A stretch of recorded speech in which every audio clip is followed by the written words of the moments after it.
I'm joined by someone who is identified now as a humorist. I've always found him to be humorous. Michael Solomon, who has written a book, or has compiled a book, I should say, Michael, not written a book, called I Hope Like Heck. It is uproariously funny.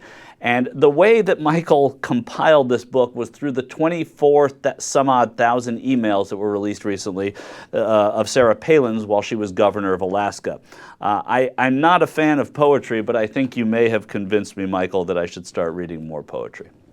Well, I appreciate that very much. Thank you for having me on. So tell me what the impetus behind I Hope Like Heck was. I mean, what made you decide to do this very clever endeavor?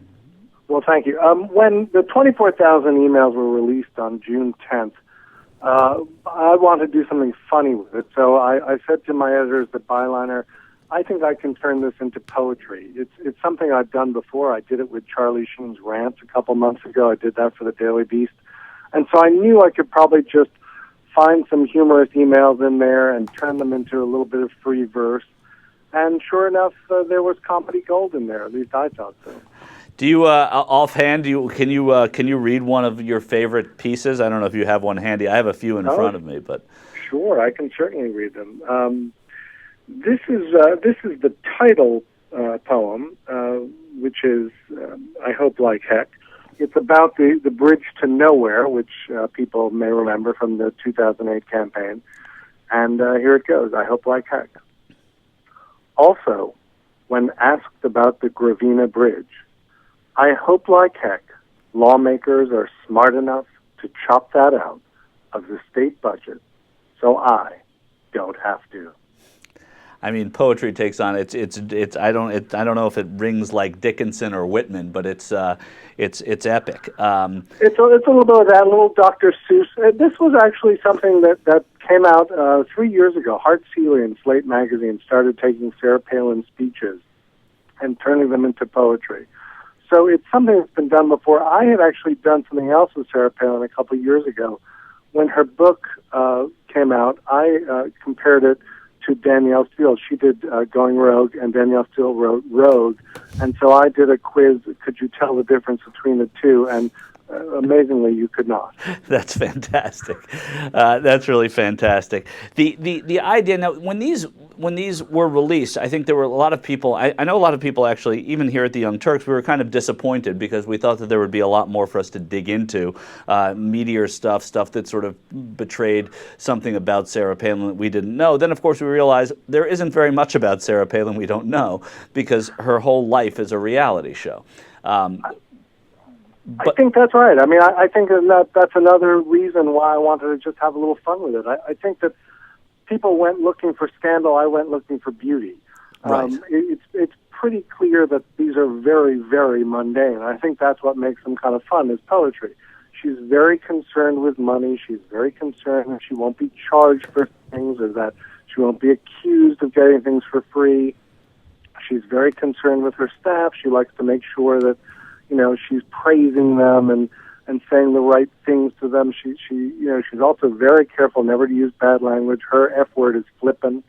Flippin'. So yeah. if something's unflippin' believable, that's Sarah Palin really going off. So some of them get a little ribald. Tell me. Yeah, no, she's naughty. You talk about her fascination with money, and there's one that I think is fantastic that you titled "Carpe Per Diem." Do you have that in front of you, or can I give it a shot? Go for it. Am I supposed to be charging meals while I'm away from Juneau, or does per diem cover my meals? I haven't charged any meals to the state, just a couple of coffees while outside during these 6 months in office. Am I doing this right? What about Todd's meals, if he's traveling for first gentleman duties, or the intent for his per diem to cover meals entirely? Or was he to have been keeping receipts for reimbursements? What about family? I'd like to be real clear.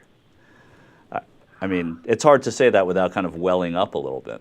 No, I know. I wrote these while listening to a lot of Zamfir. I think that having some pan flute in the background always helps.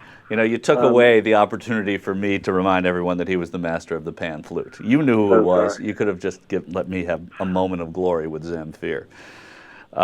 Okay, so Tell me what kind of have you gotten any reaction? Have you ever spoken to Palin people? I mean, I would imagine that she would find this kind of both flattering and funny, but well, you know. Yeah, again, she's certainly used to it because this has been done before. I've certainly not heard from the Palin campaign. I wouldn't expect that I would, frankly. What's been interesting for me is that the reviews that I have seen about this depends on your view of Sarah Palin. So the people who like the poems and think it shows that she's a hands-on governor are clearly pro-Palin, and the people who were predisposed to dislike her think that this shows what a fool she is. So right, it kind of depends on the way you walked into reading these. But it's interesting. I think people who really wanted to dislike her read these and are not, are kind of blown away by the fact that she's not as foolish as they want her to be. Right. Well, listen, I don't want to dislike her. I just do, and I don't even dislike her that much as I dislike everybody who thinks that she should have been the vice president. That people could think that, but that's just my opinion. I do like that she's a hockey fan, obviously.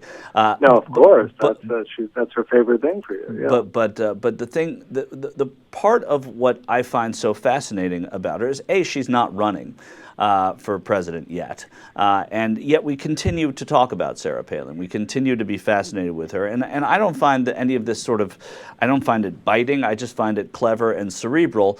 But again, the clever cerebral part is the part that I don't expect to resonate with the people that think she's terrific either. Well, yeah, I mean, I think the thing about Sarah Palin is anyone who underestimates her does so at their own peril. She was a punchline 3 years ago, and she's still here, and she still commands a lot of attention, some of it deserved and some of it very undeserved. But she's clearly not going away. Bristol Palin says she knows what her mother's plans are for this presidential election.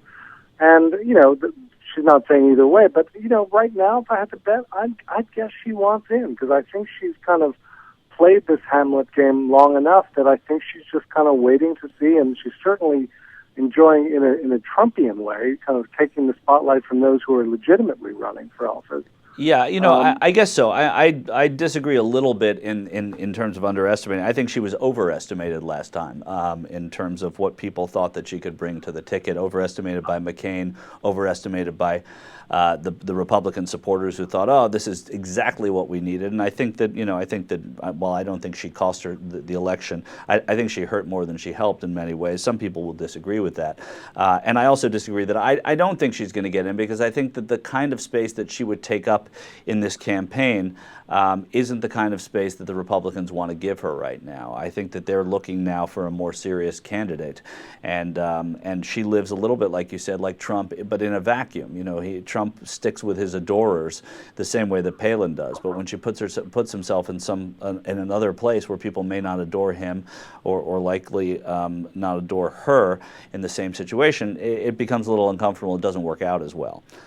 I think that I totally agree with that. Listen, I think she loves the spotlight. I think she, what job is big enough for her? It's like president and then replacing Oprah. Right. I think that her ambitions, are no bounds.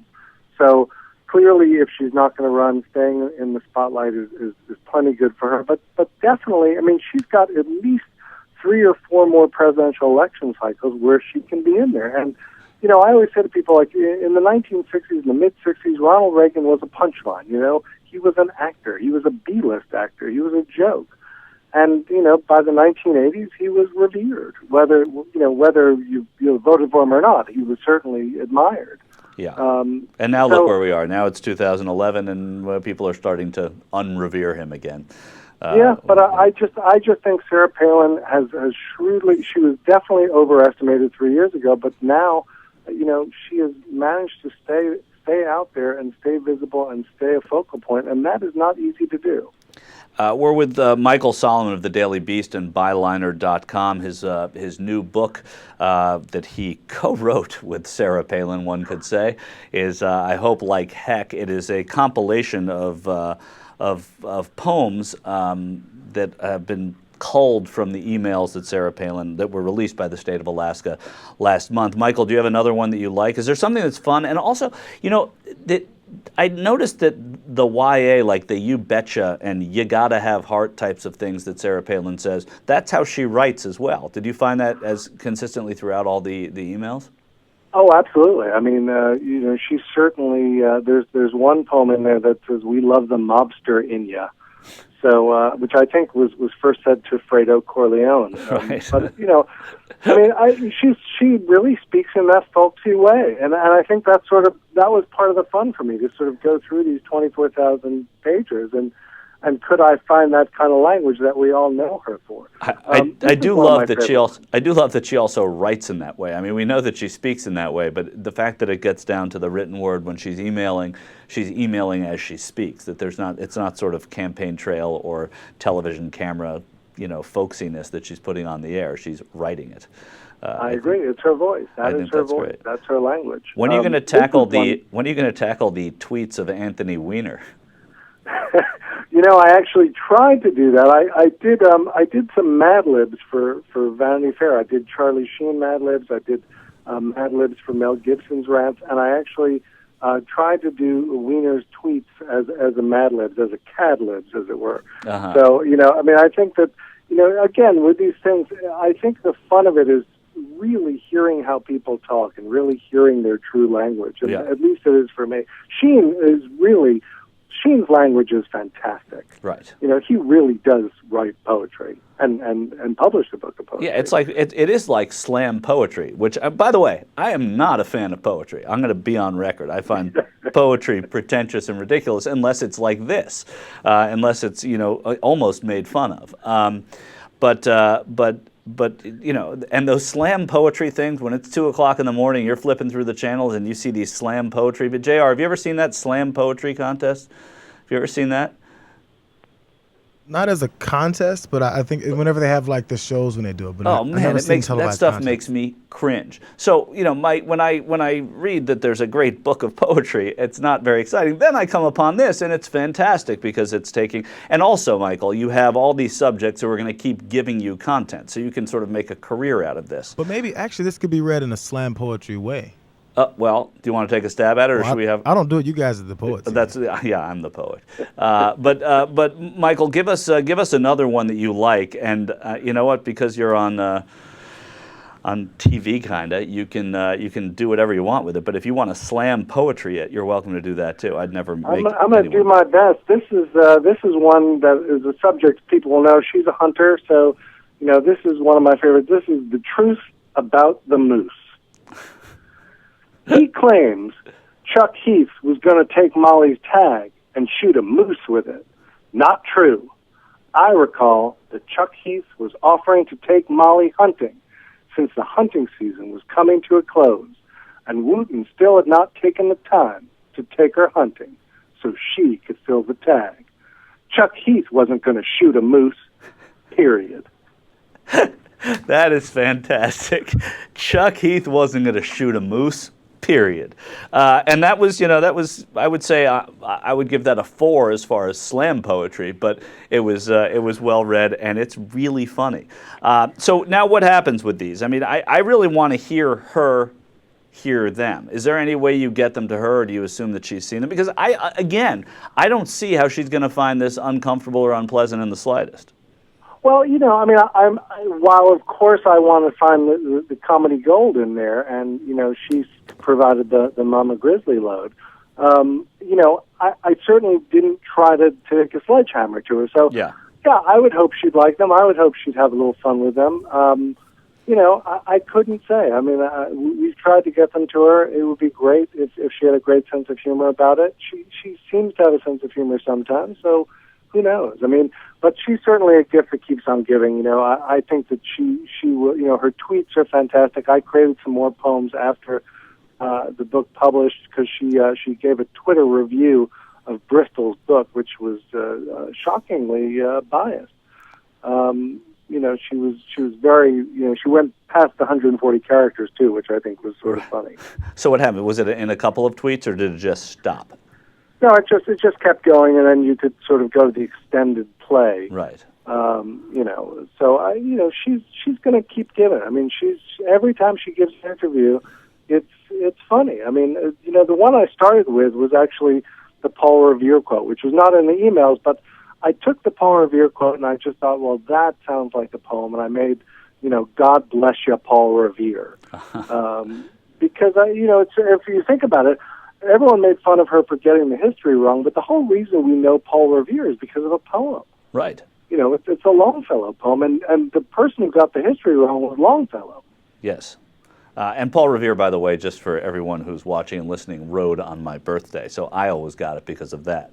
But now let's we're going to finish up here. So tell me can you give us one more? Can you give us the Paul Revere before we go? Because that sounds fantastic. Of course, you remember that she sort of misidentified what Paul Revere's role was in American history, to put it nicely. Here's God bless you, Paul Revere. He who warned the British that they weren't going to be taking away our arms by ringing those bells and making sure, as he is riding his horse through town, to send those warning shots and bells that we were going to be secure and we were going to be free. Let her be the nominee. The book is called I Hope Like Heck. And Michael Solomon is its author. You can see Michael's work at thedailybeast.com, at byliner.com. You can purchase this book only as an ebook. Is that right, or is that what they're called? That is correct. At amazon.com, barnesandnoble.com, and of course you can probably buy it at byliner.com too, I'm guessing. Is that right? You can indeed, absolutely. Michael, you're always welcome to read your opuses on the air at the Young Turks, and we hope you come back when Anthony Weiner has his tweets in order. Thanks for having me on. I appreciate it.